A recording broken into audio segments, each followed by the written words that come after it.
My name's Eliza Monroe. I'm 28, I work in trauma rehab, and right now, I'm sitting in a house that used to be filled with pictures of us. Me and Mark, my husband of 5 years.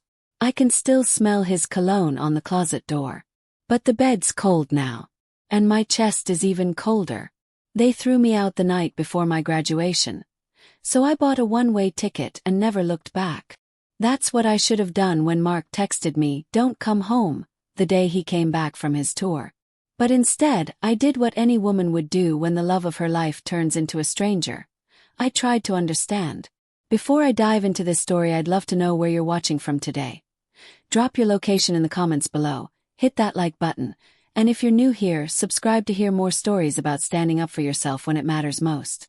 Now let me take you back to how this all began. We were standing in the rain the morning Mark left for Afghanistan. Not dramatic rain. Just that light, misty drizzle that feels more like sadness than weather.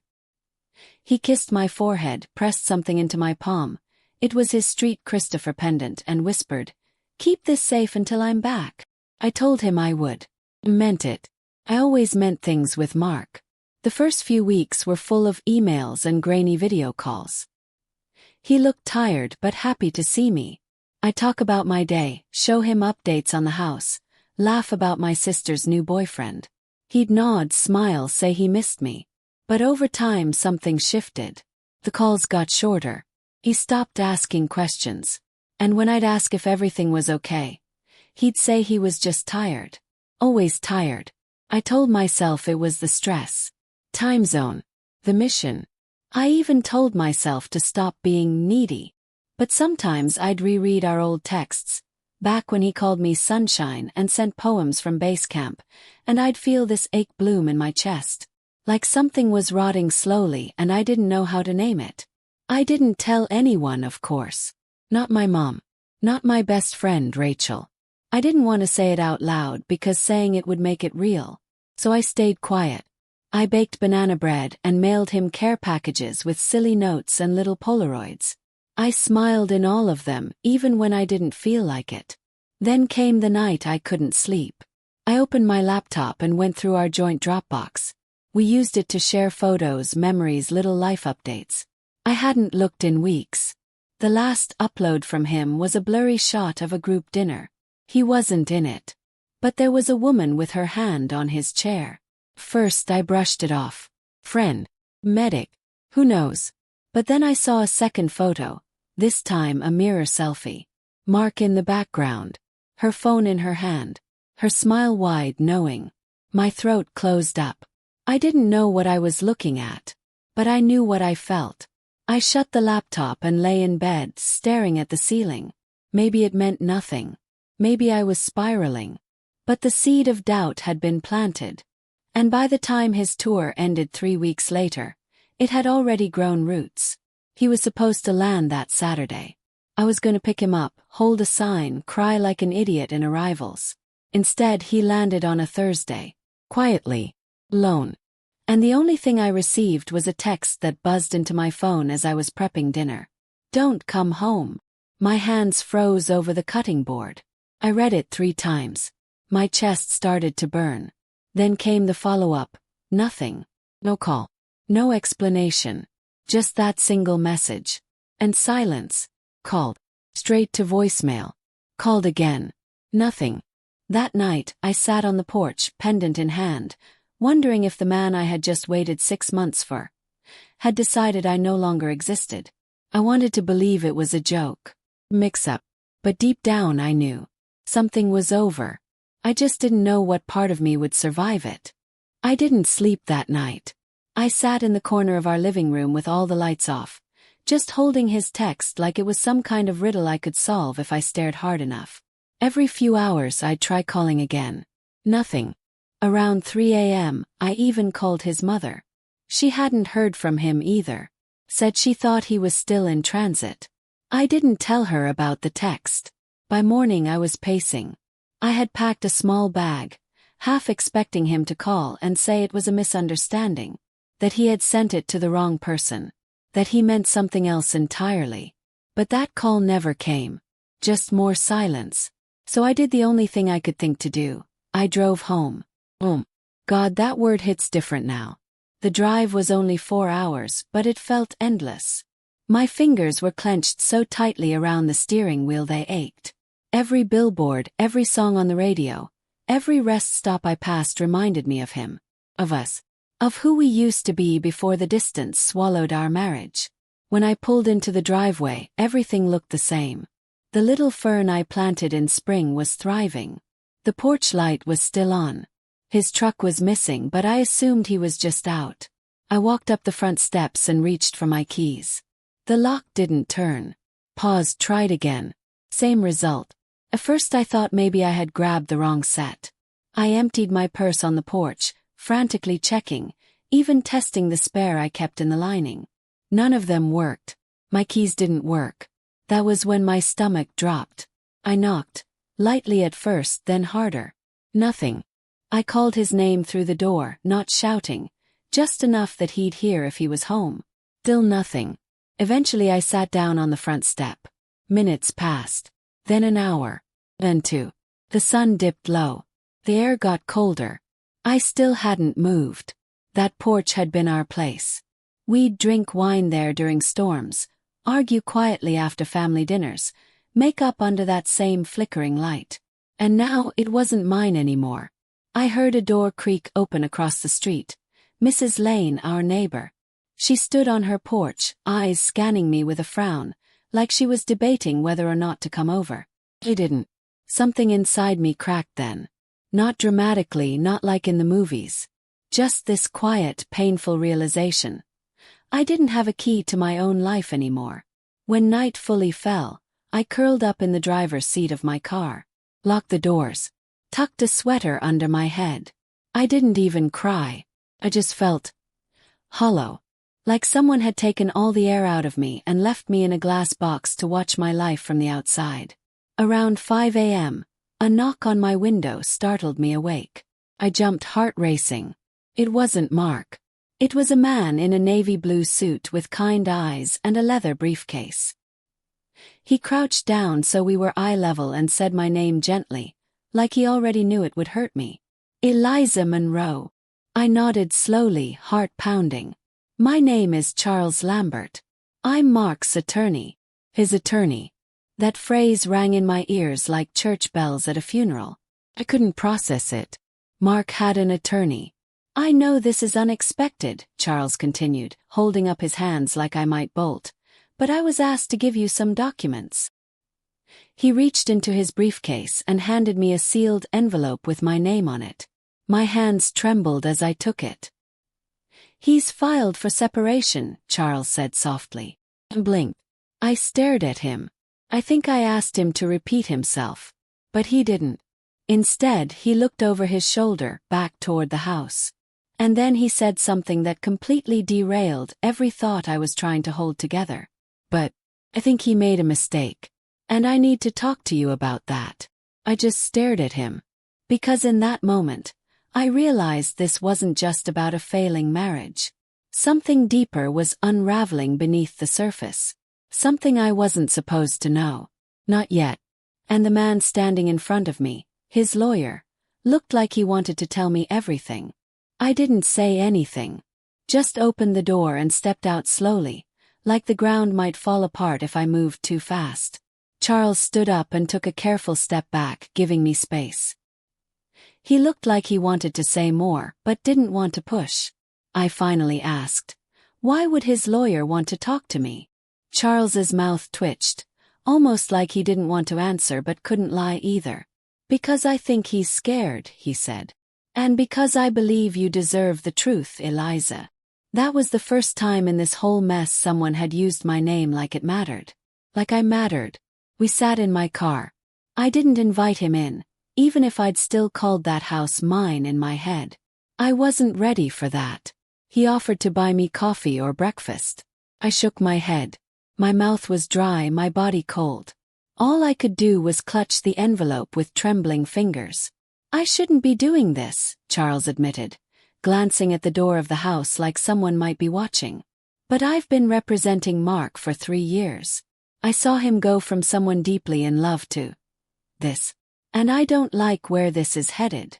I finally tore the envelope open. The first thing I saw was the legal filing, request for marital separation. No cause listed. Just cold, clean lines. Boxes checked. My name at the top like I was just another form he needed to file before moving on. I couldn't stop my hands from shaking. "I'm not allowed to show you what I'm about to tell you," Charles said, leaning in a little. "But when we met yesterday, he wasn't alone." I looked up. "Who was with him?" He hesitated, lips tightening. "Someone who's been involved with him. Romantically. For a while now." I swallowed. Hard. "Her name?" He didn't answer. Maybe he wasn't allowed to. Maybe he was protecting me. Or maybe even he didn't know everything. "I'll tell you this," he said. "She's not who she pretended to be. Not to him. And definitely not to you. She's playing a very different game." I blinked at him, heart pounding in my chest like it was trying to break out of my ribcage. "He said he wanted to erase everything cleanly," Charles went on. "No conflict. No drama. Just silence. And I think that's why he texted you. He didn't want a scene." I laughed. A bitter, sharp sound I barely recognized. "So he just changes the locks and walks out of 5 years like it was a lease? I know how this looks." "No. You don't," I cut in, voice rising. "You don't know what it's like to sleep next to someone for years, hold their secrets, love them through deployments, through PTSD, through things I never even told my family, and then wake up one day to a text that says you're no longer welcome in your own house." He looked away. Maybe because he didn't know what to say. Maybe because he knew I was right. "I'm sorry," he said quietly. I nodded, more to myself than to him. I wasn't even angry at Charles. He was just the messenger. But every word he delivered cracked open a new vein of pain. "I want the truth," I said finally. "Whatever you can tell me. However you can. I don't care if it's legal or not." Charles hesitated. Then he reached into his briefcase again and pulled out a single sheet of paper. No heading, no signature. Just an address and a date. "Go here," he said. "Tomorrow night. 7 o'clock. I think you'll find what you're looking for." I stared at the paper, feeling like I was being pulled into something far darker than I was ready for. But I folded it and tucked it into my jacket anyway. Charles opened the door to leave, but before he stepped out, he paused. "One last thing," he said. "You were never the one who failed here, Eliza. I hope you remember that." And then he walked away, briefcase swinging at his side, disappearing into the early light. I sat in the car for a long time watching the house, wondering if he was inside. If he was watching me from behind a curtain. If the woman was there too. I didn't cry. Couldn't. The tears were somewhere deep, frozen under shock and disbelief. I didn't know what I'd find the next day. I didn't know who was waiting at that address. But something inside me had shifted. This wasn't about saving a marriage anymore. This was about saving myself. I didn't go home that night. Couldn't. I drove to a cheap motel off I-95 and checked in under my maiden name. There was something oddly empowering about that, like I was stepping backward through time, trying to find the version of myself that existed before all of this. Before Mark. Before the war, the wedding, the whispers of "I miss you," across oceans that turned into silence. The room smelled like cigarettes and sadness, but the bed was clean and the door locked behind me with a satisfying click. I didn't even shower. I just collapsed on the mattress, fully clothed, and stared at the ceiling until sleep took me like a wave pulling me under. When I woke up, the ache was still there. But something else was too, something sharp and unrelenting, clarity. I had loved him. God, I had loved him. I had waited for him through blood and sand and silence, and he'd discarded me with a 7-word text. But the story wasn't over. Not yet. Not if he was hiding something. I pulled out the folded paper Charles had given me and studied the address again. It was in Arlington. Suburban. Middle class. Not somewhere Mark and I had ever been together. I didn't know what I expected. Maybe a confrontation. Maybe closure. But I knew I had to go. I needed answers more than I needed pride. Before I left, I drove back to the house. Not to go inside. just to see it again. I parked across the street this time, next to Mrs. Lane's overgrown hedge. The porch light was off now. Curtains closed. No signs of life. It looked like any other house on the block. Quiet, neat, painfully normal. But inside those walls was the wreckage of everything I thought I understood about love and loyalty. I sat there for 10 minutes, wondering if Mark would step outside. He didn't. I wondered if she was in there with him. I didn't know what she looked like. Not really. But my mind filled in the blanks anyway. Blonde. Confident. Someone who had no history with him. Someone who didn't know about the nightmares that left him gasping at 2 a.m., or how he always left the cabinet doors open. Someone who got the best version of him while I scraped my knees loving the broken one. The bitterness rose fast and sharp. I hated her. But more than that, I hated me for still wanting him to open the door and say this was all a mistake. I left before I could spiral. Arlington was only an hour away, but every mile felt heavier than the last. I gripped the wheel so tightly I left half moons in the leather. I didn't know what I'd find. I didn't know who I'd become after I found it. The address led me to a pale gray duplex with flower boxes under the windows. So unassuming. So ordinary. My heart thudded like a war drum as I stepped out of the car. 7 o'clock sharp. I climbed the stairs slowly and knocked once. Then again. A woman answered. But not the one I expected. She was older than me. Early 40s maybe. Tall with sharp cheekbones and long dark hair braided down her back. She looked like someone who'd seen things. Felt things. And she didn't look surprised to see me. "You must be Eliza," she said. And blinked. "Yeah. How did you?" "Charles called," she said. "I'm Vanessa. Come in." I hesitated for a second before stepping inside. The air smelled like sage and lemon. Warm. Inviting. It was nothing like the motel or the house that used to be mine. Vanessa led me to a small living room and gestured toward the couch. "I was his therapist," she said, "during his second tour. And briefly, after. I felt like the ground shifted under me." "Therapist?" he echoed, sitting slowly. "Yes. Not military. Private. Of books. Sometimes it's easier that way." I didn't know what I had expected. A friend. A lover. A whistleblower. But not this. Not a woman who had once held his mind in her hands. "Why am I here?" he asked. "What do you know?" Vanessa sat across from me, folding her legs neatly. "I know you loved him. I know you still might. But you need to understand something. The man who came home to you wasn't the man who left." "I know that already." "No," she said, gently but firmly. "You think you do. But you don't know what he left behind. What he brought back. And what he allowed into his life to cope with it." I stared at her. My mouth was dry again. My fingers clenched the couch cushion. And then she said it. "The woman he's with now, she's not just another affair. She's dangerous. And I believe she manipulated him. On purpose."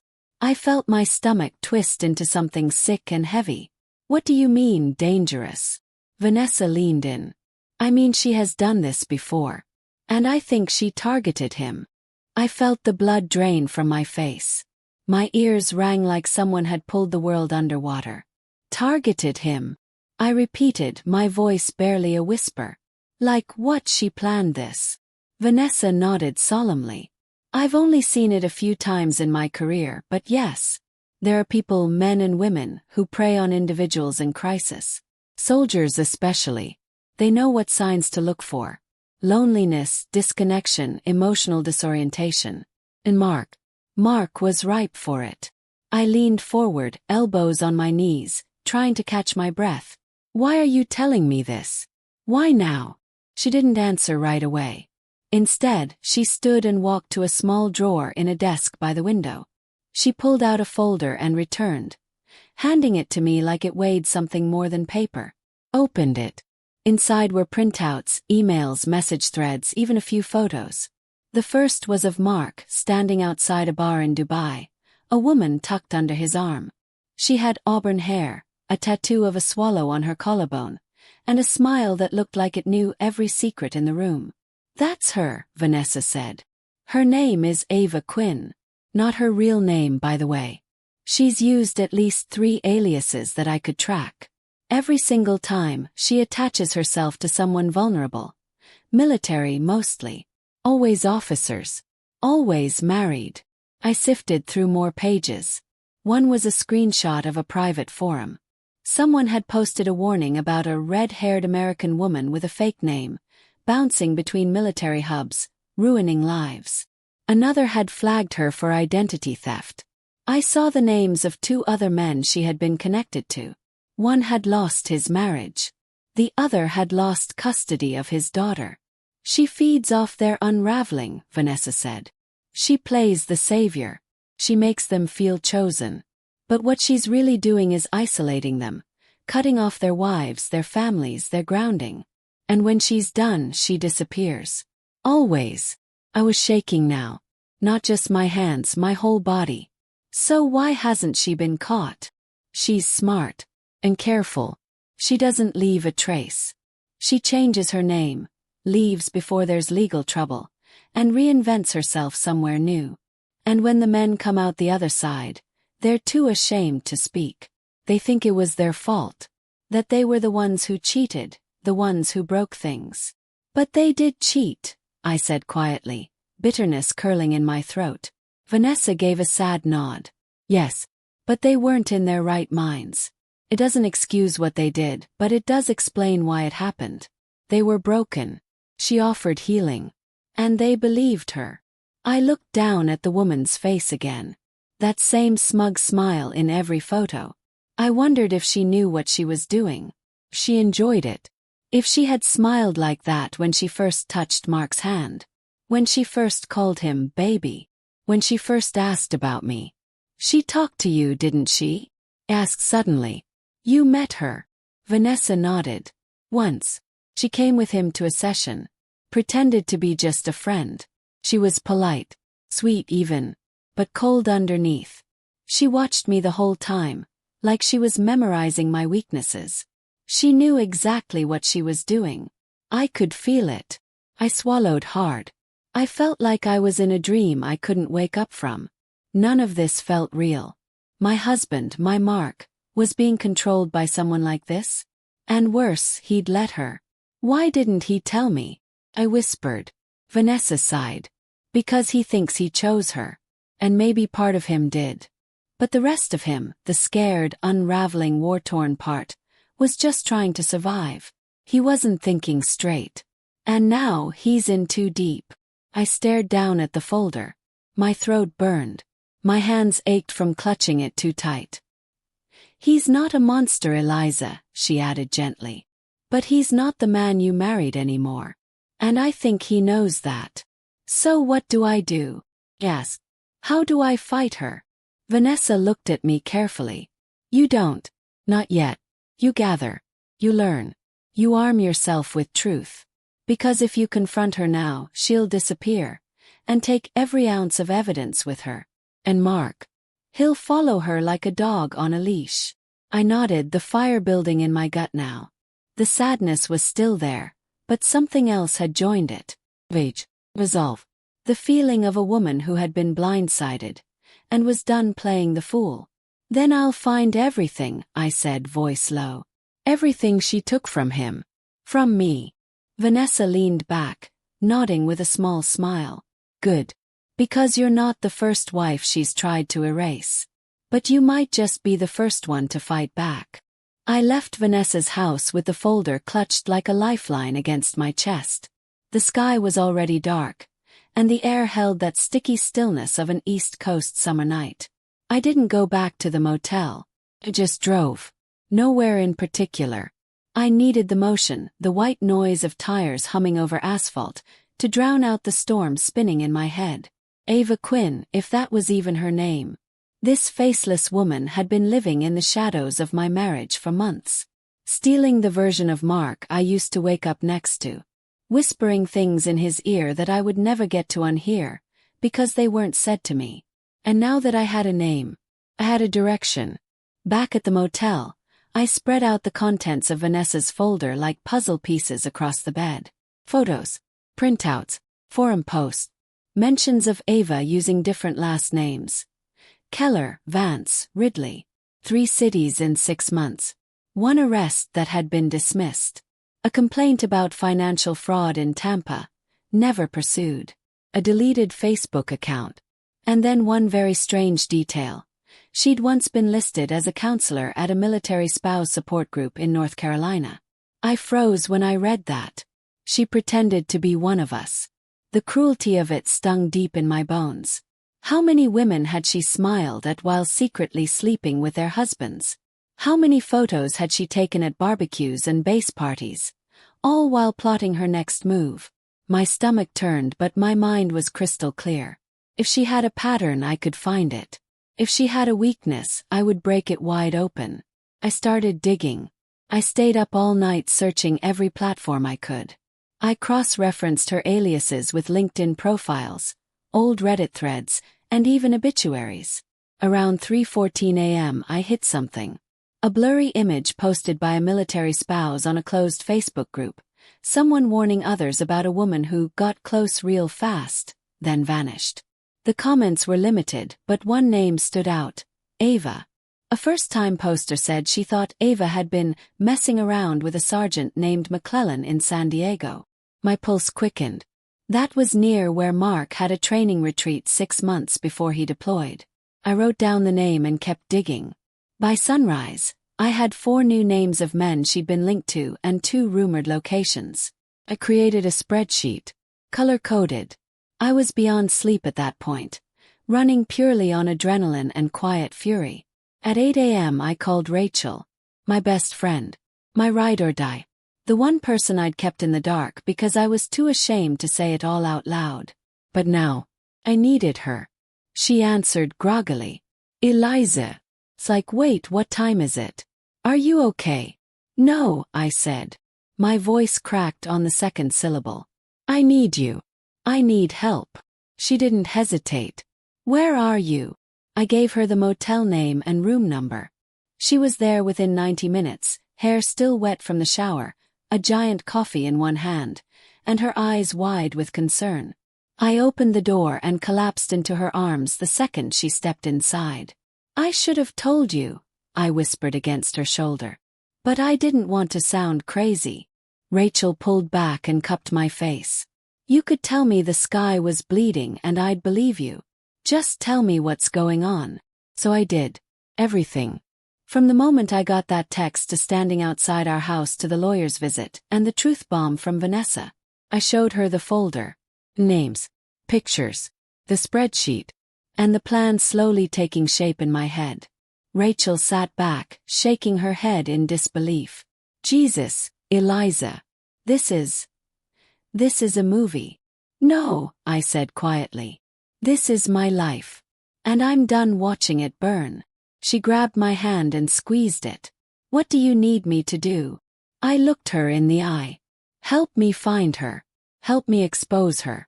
Help me make sure she never does this to anyone else again. Rachel nodded. No hesitation. No doubt.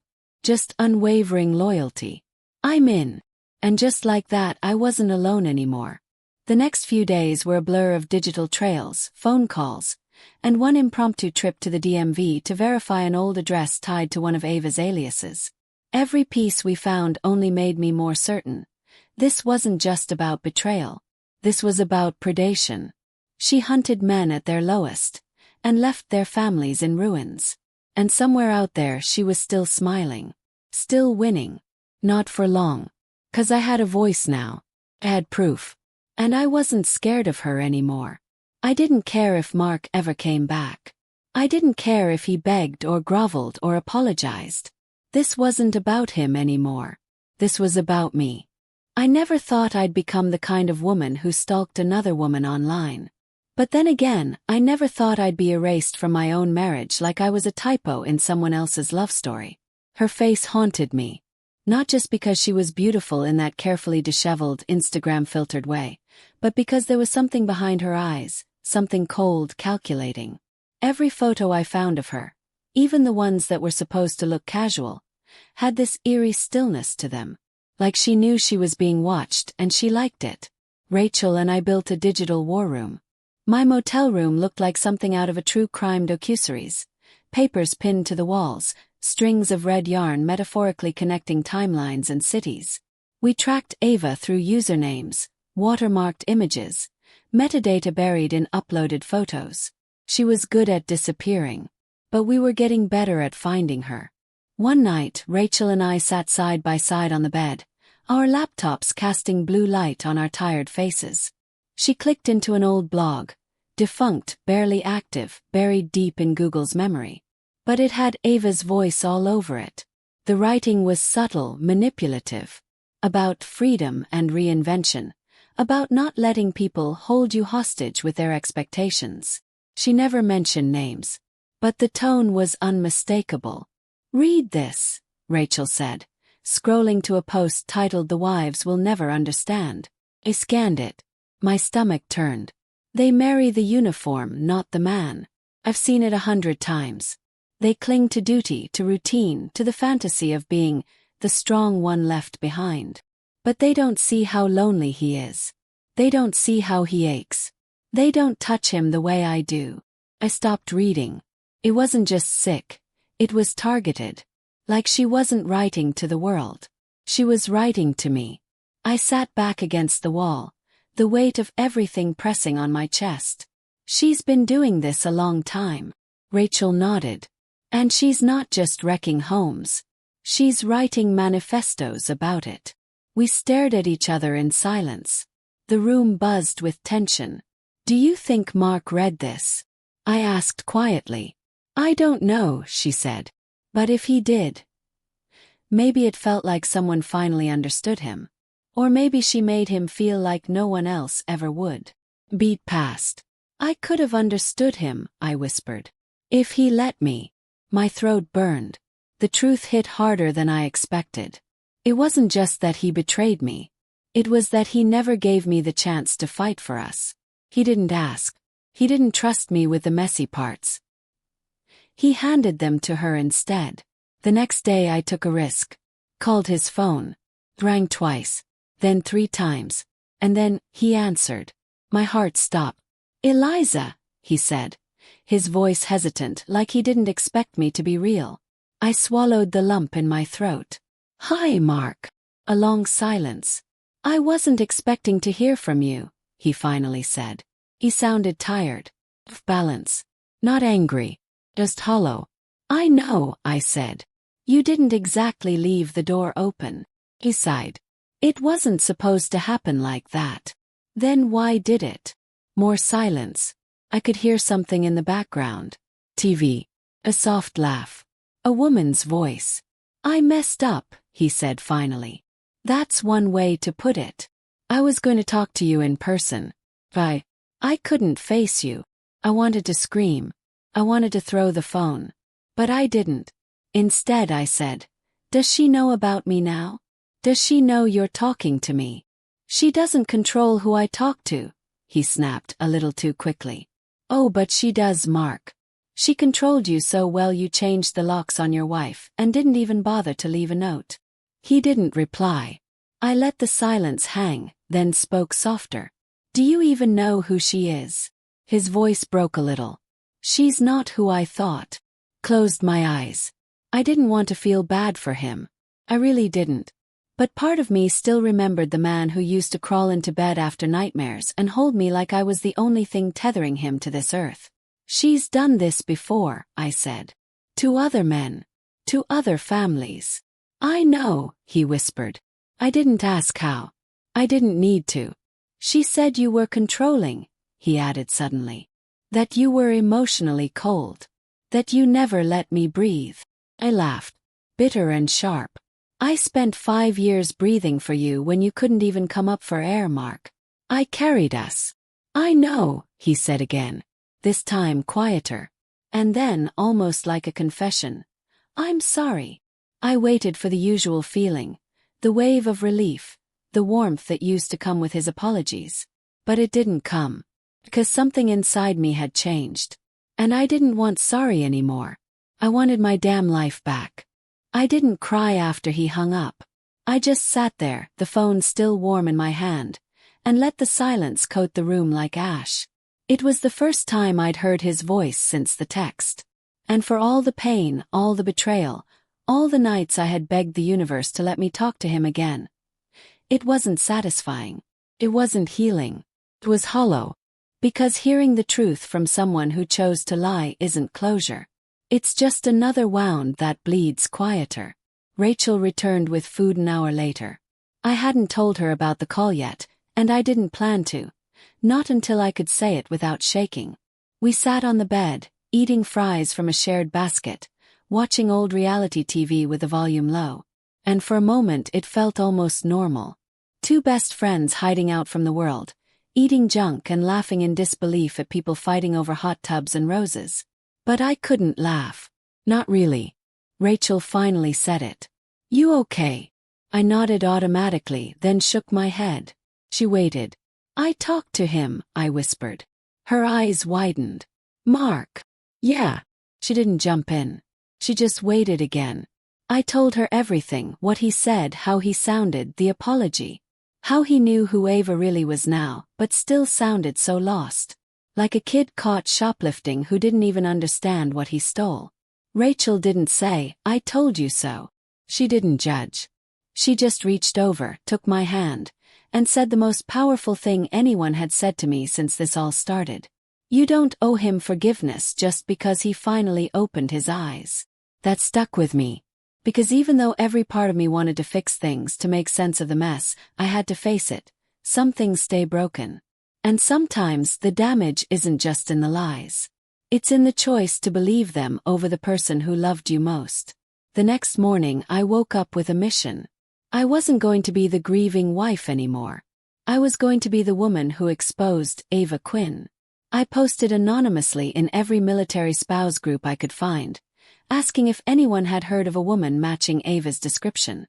I uploaded the blurred photos, redacting identifying details, asking quietly, "Has anyone seen her before? Has she been in your life?" It didn't take long. 3 women messaged me privately. One from San Diego. One from Fayetteville. One from Norfolk. They didn't know each other. They hadn't spoken to each other. But their stories matched mine too well. All 3 had husbands who served. All 3 had marriages that crumbled within months of their husbands returning home from active duty. And all 3 mentioned a red-haired woman who seemed to pop up out of nowhere during their husband's lowest points. The woman offered comfort, conversation, a shoulder, then silence, then distance, then divorce papers. I asked them if the name Ava Quinn meant anything. One said yes. Another remembered her as Veronica.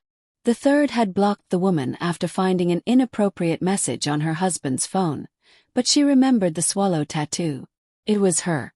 It was always her. One woman, 3 destroyed marriages, and mine hanging in the balance. I asked each of them if they would be willing to talk. Not to the police, not yet, but to me. One said no. She was too scared, too embarrassed. She just wanted to forget. But the other 2, they said yes. So I made a decision. I was going to confront Ava. Not with fists, not with drama, but with facts.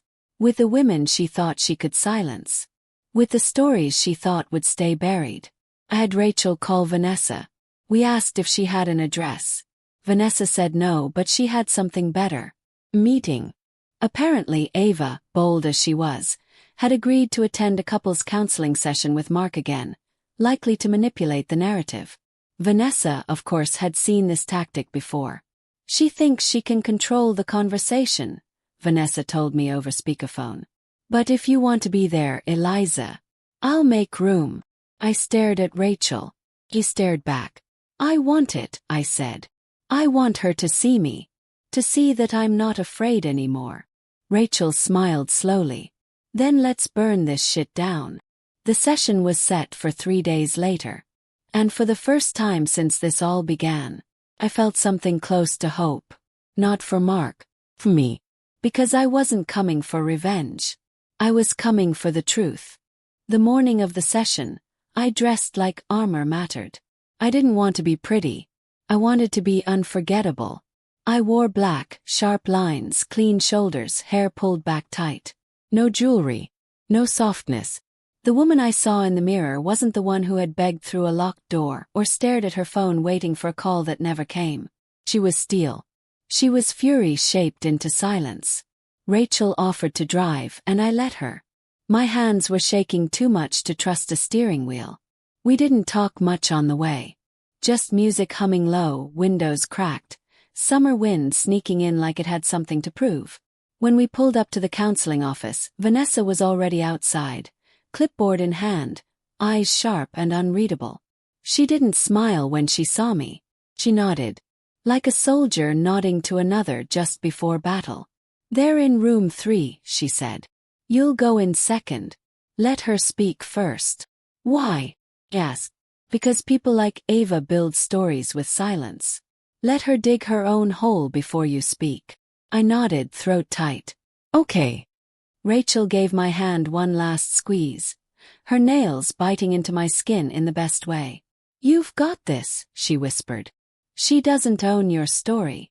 You do." Then she let go, and I followed Vanessa into the building, my boots echoing down the hall like war drums. I stood behind the door of room 3 and listened. I couldn't hear every word, just tones. Voices. Ava's was soft, syrupy. She used words like emotional safety and betrayal of boundaries. She was crying. I could hear it in the wet breath she took between sentences. Mark's voice was lower, hesitant, like a boy trying to piece together a broken toy. "She made me feel like I didn't exist," Ava was saying. "She didn't see the real you, Mark. She only saw the uniform." Closed my eyes. Let the words soak in. Let the anger rise. Vanessa gave me a small nod. Then she opened the door. The moment I stepped into the room, it was like the oxygen left. Ava's eyes widened.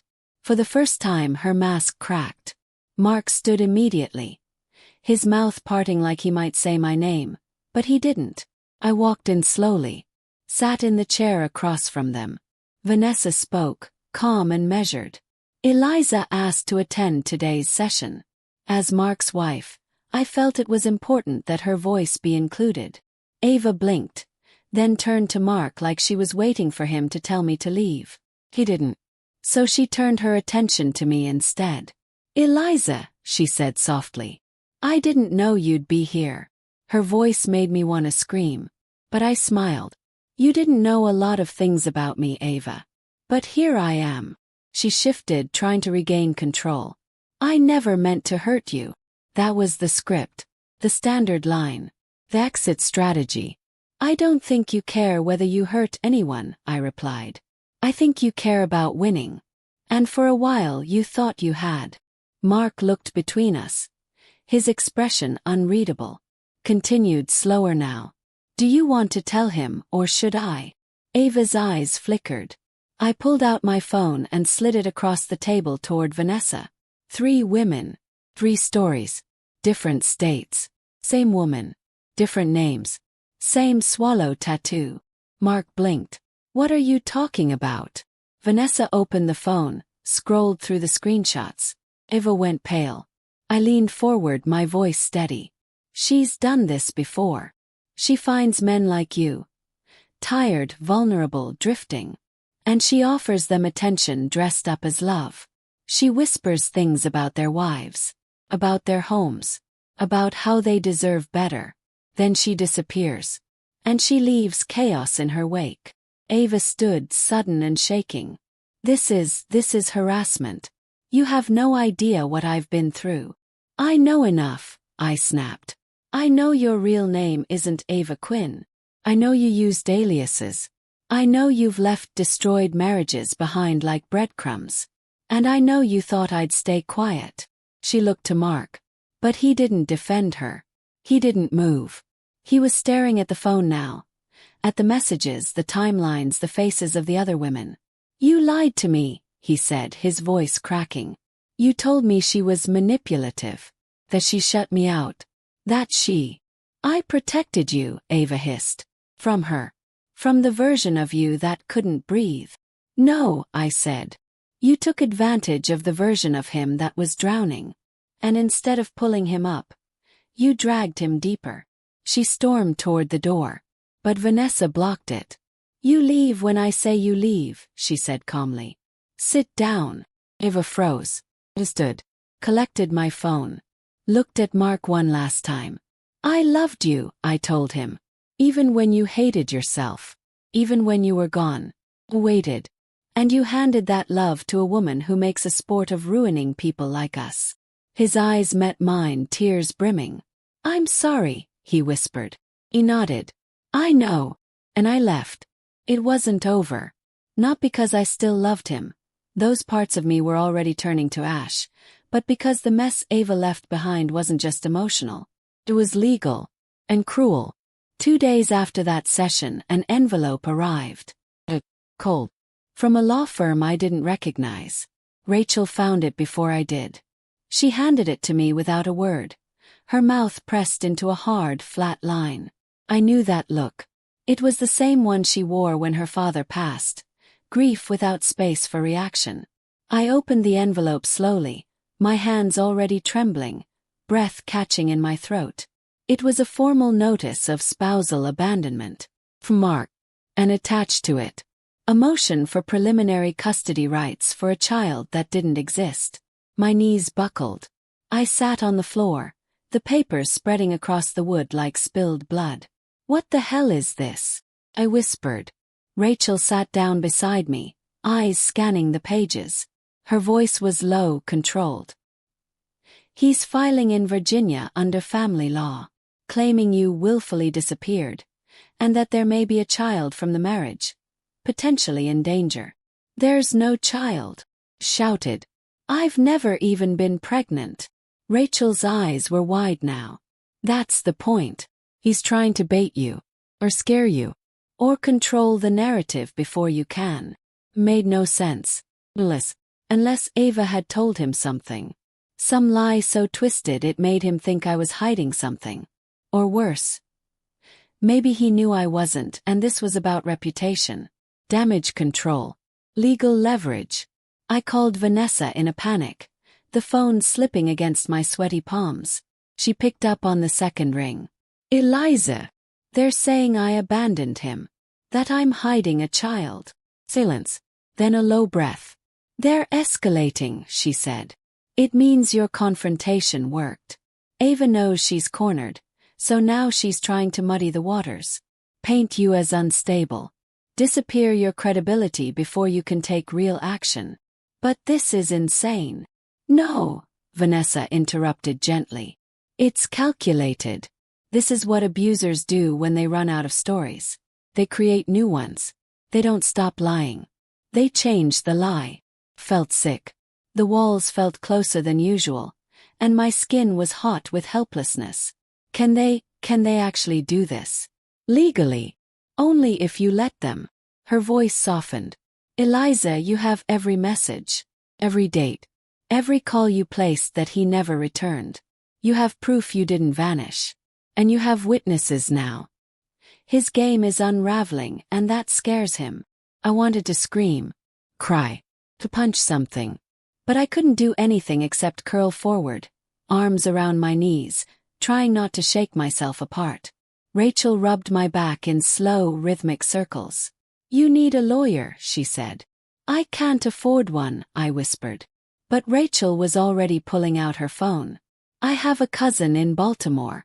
She works with women in situations like this. She owes me a favor.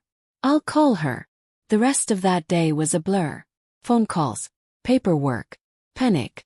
By nightfall, I was emotionally gutted, lying on Rachel's pull-out couch, surrounded by empty tea mugs and tissues that felt like they were made of sandpaper. That's when the second envelope arrived. Hand-delivered. No stamp. No return address. Rachel opened the door to get it, looked down the hall, but no one was there. Inside was a single photo. Of me. Taken through a window. I was at the kitchen sink, washing a mug, hair up in a messy bun, eyes half-lidded from exhaustion. And on the back of the photo, scrawled in thick, black marker. You're not as invisible as you think. I dropped the photo like it was poison. Rachel grabbed it, her hands shaking now too. This is harassment. Eliza, you need a restraining order. Now. I nodded, numb. Because this wasn't just Mark anymore. This was Ava. She had gone from seduction to sabotage to stalking. And she wanted me to know she was watching. I sat there, breathing shallow, eyes fixed on the door like it might open again, and whispered the truth out loud for the first time. I'm scared. Rachel looked at me, eyes wet. Then we get louder, she said. We make sure they can't touch you without burning their own damn hands. And just like that, the fear started to shift into fire. The restraining order was filed the next morning. Rachel's cousin, Layla, drove in from Baltimore before sunrise. She wore a red blazer, black pants, and a look that said she'd fought this war 100 times and wasn't about to lose one more. She took one glance at the photo and nodded. We've got enough to push for a protective injunction, especially given the false custody filing. Judges hate that kind of manipulation. I don't even know where she lives, I murmured. I don't know where to send the paperwork. Layla smiled grimly. I do. Apparently Ava, or whatever her real name was, had left more breadcrumbs than she realized. A digital footprint that Layla's private investigator traced to a townhouse rented under one of her known aliases. Fake last name but real credit card. She's not as smart as she thinks, Layla said. She's messy. Narcissists always are. It felt surreal, sitting in a courthouse filing paperwork to protect myself from the woman who tried to erase my marriage from the inside out. Vanessa called mid-afternoon. I spoke to Mark, she said quietly. He claims he didn't know about the envelope. Says Ava handled everything with the lawyer. That she told him she was sorting it out. Do you believe him? Vanessa sighed. I think Mark has been more of a puppet than he realizes. But that doesn't absolve him. He let her pull the strings. He watched you disappear and said nothing. I bit the inside of my cheek. It was the only thing keeping the scream down. Vanessa continued, softer now. I also asked him about the photo. My breath caught. And? He was shocked. Said he hadn't been near your place since the session. Said Ava's been off since that day. Paranoid. Erratic. But let her unravel. Let her fall apart in the light of her own lies. I didn't care if Mark was telling the truth anymore. My compassion had dried up like a well hit by drought. But I cared that he saw her clearly now. Because maybe that was the only way to stop her. Layla filed the emergency petition that same evening. Because of the nature of the threats and the photo, we got an expedited hearing. But I wasn't ready for what came next. That night, as I was brushing my teeth, my phone buzzed on the counter. No caller ID. I shouldn't have picked up. But I did. Eliza. Her voice slithered through the speaker like oil over ice. I didn't respond. Don't let the lawyers fool you, she said. They love a good victim narrative. But you and I both know that's not who you are. Still I said nothing. You think the courts will protect you, she went on. You think judges care about women like you? They don't. You're not special, Eliza. You're forgettable. Replaceable. Hung up. Hands shaking. Heart pounding. She wanted me scared. That was her fuel. But as I stared into my own reflection, mascara smeared, lips trembling, I realized something terrifying. I wasn't scared anymore. I was furious. And fury was a far more dangerous fuel. I turned off my phone, locked every window, called Rachel into my room and told her everything. She didn't flinch. We record everything from now on, she said. Every call, every message. We build a timeline. We drown her in receipts. That week became a war room. Layla helped us sort documents by date. Vanessa sent over her session transcripts with Mark, which showed the exact moment Ava began isolating him emotionally. Rachel created a folder titled the Fireproof File, and we made copies of everything. By Friday, Layla had enough for a full protective order, not just a temporary injunction. The court date was set for Monday morning. I didn't sleep much the night before. I paced the apartment, went over every line in my testimony, and thought about the moment I'd stand in front of a judge and say her name. Her real name. 'Cause we had it now. Thanks to a birth certificate and an old college ID she forgot to scrub. Her name was Jessica Holden. She'd changed it 5 times since college. Moved states after every broken affair. Filed civil suits to protect her privacy. But the truth had a smell. And we'd followed it straight to her doorstep. When Monday morning came, I wore the same black outfit I wore to the first session. But this time I wasn't going into battle. This time I was delivering a funeral. Not for a person. But for her control over me. And maybe for the last thread that still bound me to Mark. The courthouse felt colder than I remembered. Maybe it was the hour, maybe it was the nerves, but I walked in feeling like my bones were made of glass. Rachel squeezed my hand the moment we stepped through security, and Layla walked ahead like she owned the building. We weren't just there to file anymore. We were there to testify. Face Ava. Or rather, Jessica. I kept forgetting that was her real name now. Jessica Holden. It didn't sound right in my mouth. It felt like something stolen, like every other part of her. I half expected her not to show. But she did. Waltzing into that courtroom like it was a fashion runway, in a beige silk dress and heels far too high for a hearing about stalking. Her hair was pulled back tight, her lips painted a violent red. She didn't even look at me, which only made it worse. The judge, an older woman with steel-gray hair and glasses that slid down her nose, called our case second.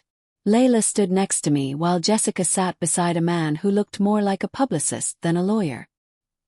He argued for a dismissal before we even began. Ms. Holden asserts this is a misunderstanding rooted in a personal conflict, not criminal behavior, he said smoothly. But the judge wasn't buying it. I've reviewed the photo, she said. And the attached handwriting. I also see there was an unsolicited phone call made 3 days ago. Would you like me to subpoena the phone records? Jessica blinked. Her lawyer shifted. That won't be necessary. But it was necessary. It was the point. Because this wasn't about misunderstanding. It was about erosion. About psychological warfare dressed in silk and lipstick. Layla laid it all out, methodically, passionately. She didn't oversell, didn't dramatize. She let the evidence breathe. Text. Photos. Logs. The restraining order request was airtight. Then it was my turn to speak. I stood. My knees knocked slightly. My voice trembled on the first sentence. But I didn't stop. I loved my husband, I began. And I thought I knew the woman he worked with. I never imagined I'd wake up one day and find out my entire marriage had been puppeteered by someone who wore my perfume, texted from my kitchen, and filed false reports about a child that doesn't even exist. Jessica's head turned slightly. But I kept going. She didn't just have an affair, I said. She rewrote my life while I was still living it. She manipulated my husband, stole our therapist, and when I tried to walk away, she started showing up in shadows, leaving notes, sending lawyers, sending threats. The judge nodded, slow and deliberate. When I finished, the courtroom was silent. Jessica's lawyer asked to make a rebuttal. The judge cut him off. Not necessary. Then she looked at Jessica. Ma'am, if even half of this is true, you're not just dangerous. You're deliberate. You've weaponized personal intimacy, therapy, and the legal system to intimidate another woman. And this court won't tolerate it. The order was granted. Full restraining order. Immediate enforcement. No contact. No indirect communication. No third-party messages. Nothing. Jessica's lips tightened, but she didn't speak. She gathered her purse and stood, heels clacking across the tile like nothing had happened. But something had. For the first time in over a year I felt like I had a name again. Like my name, Eliza Morgan, was mine alone. Not something she could drag through legal filings or whisper behind locked doors. Outside the courtroom, Layla hugged me. You did it, she said. I didn't feel triumphant. Not yet. But I felt clearer, lighter. Rachel took me out for dinner that night. Nothing fancy. Just greasy burgers and oversalted fries in a diner with sticky menus and fluorescent lights. It was perfect. We talked about everything but the case. music, movies, her dream of starting her own photography business. I hadn't realized how long it had been since I just existed. Not defended, not proved, just was. I was halfway through a milkshake when she looked at me and said, "So, what now?" It was a fair question. The case was won. The restraining order was real. Ava, Jessica, was legally forbidden from contacting me. But the divorce wasn't finalized. Mark still hadn't faced me. And part of me still needed to hear him speak. Not to fix things. Not to ask why. But because I wanted to see if he could face the fire he'd fueled. I didn't say all that to Rachel. I just smiled, a little broken, a little whole. I guess I go finish what I started.